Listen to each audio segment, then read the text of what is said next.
Hello, BBN. Stokes, like our friend Tay Kinney, is a big highlight in rankings and statistics. Will Kentucky bring him to the blue team? Let's analyze the news. But first, subscribe to the channel to receive more news.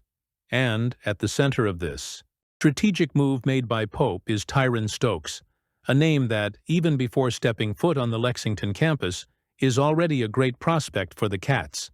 Stokes, a Louisville wing whose physical and explosive game has caught the attention of experts and scouts, emerges as the diamond in the rough that could elevate Pope's project in a different way for the future. He is the type of versatile player that coaches dream of having. Whether dominating in transition, creating opportunities for his teammates, or showing his killer instinct in scoring, Stokes displays qualities that go beyond the trivial for his age group.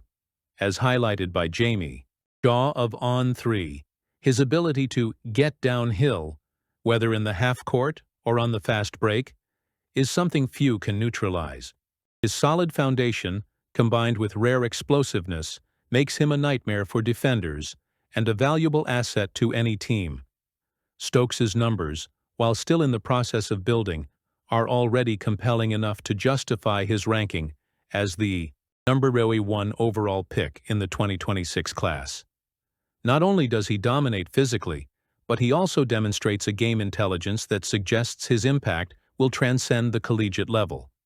The way he reads defenses, adjusts his pace, and makes quick decisions reflects a precocious maturity that turns good players into great leaders.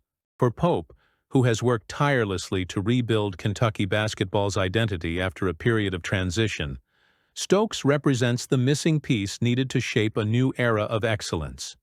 Plus, Stokes's local connection to Louisville adds an interesting narrative element to his potential recruitment. Bringing such a prominent talent back to Kentucky would be more than just a sports victory. It would be a symbol of regional pride, proof that the program remains the preferred destination for the state's best players. In a landscape where rival programs are constantly trying to invade Kentucky's turf to steal its homegrown prospects, securing Stokes would be both a strategic and symbolic coup. Kentucky's depth of recruiting for the 2026 class is also worthy of applause. With offers extended to 11 players in On3's top 150, including 7 of the top 8 prospects, it's clear that the basketball department is aiming high. But among all those names, Stokes stands out as the one who could make the difference. For Mark Pope, the challenge now is clear: making sure Stokes chooses Kentucky.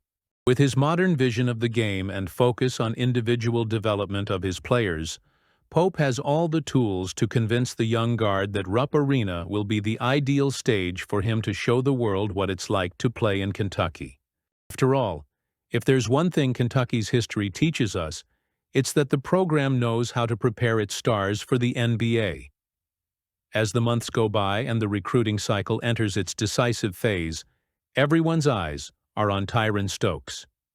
This IBBN has to keep an eye on. Would John Wall have returned to Kentucky in his time? Let's take a look at what this guy has to say about the blue and white team. Lexington. Kentucky has always been more than just a college town. It's a place of passion for basketball, where the blue and white of the University of Kentucky beats like a collective heart. And few people embody that connection to the Wildcats like John Wall, the first number 1 NBA draft pick in program history, and an enduring symbol of what it means to wear a Kentucky jersey.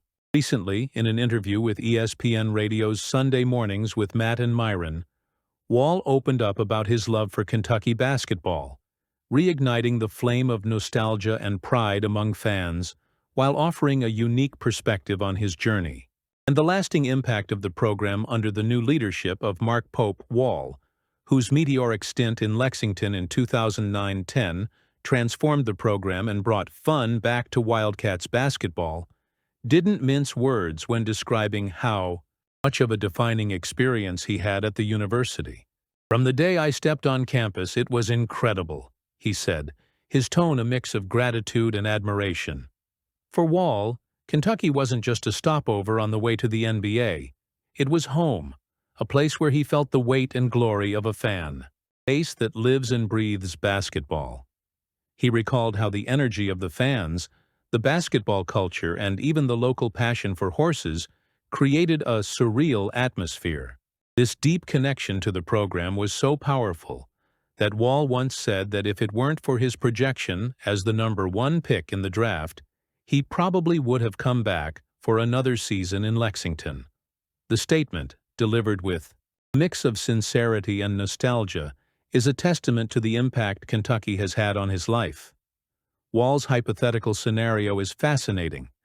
If his draft projection had been as high as the 10th pick, he would have returned to chase the national championship he'd dreamed of.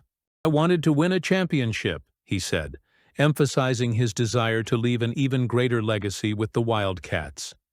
That year, under John Calipari, Wall led a stellar roster that included DeMarcus Cousins, Patrick Patterson, Eric Bledsoe, and Daniel Orton, all first-round picks in the 2010 draft, a historic feat for any college. The idea that Wall and perhaps others could have returned for another season is the kind of conjecture that makes fans dream of what might have been. Still, the impact of that team was undeniable.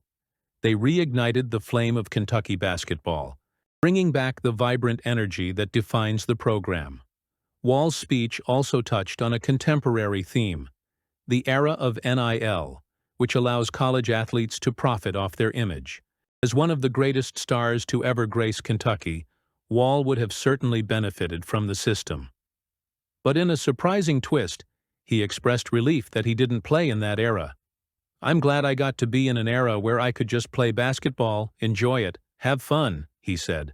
For Wall, the focus in Lexington was on the purity of the game, the camaraderie with teammates, and the connection with fans, without the financial complications that NIL has brought to the sport. He acknowledged the value of compensating players, but cautioned that limits should be drawn to prevent the system from encouraging transfers motivated purely by money. Still, when reminded that many fans still wear his jersey to games, Wall admitted with a smile that it would be crazy to imagine how much he could have profited from NIL. That duality, gratitude for the authentic experience and recognition of the financial potential, reflects the complexity of his relationship with the modern sport. What makes Wall's speech all the more meaningful is his continued connection to Kentucky, now under the leadership of Mark Pope. The new coach, who took over the Wildcats with the mission of maintaining their tradition of excellence, has already shown vision by inviting Wall to practice with the team this summer. The prospect of seeing the former star back in Lexington, interacting with the new generation of players, is a promising sign of Pope's commitment to bridging the program's glorious past with its future. Wall, for his part, did not hesitate to accept the invitation, promising to return as soon as possible. "Kentucky will always be home to me," he said, with an emotion similar to that of any fan who has ever chanted CATS in the stands at Rupp Arena. That loyalty, even after 15 years, is a reflection of the lasting impact the program has on its players. We hope that continues even in the NIL era. Comment below.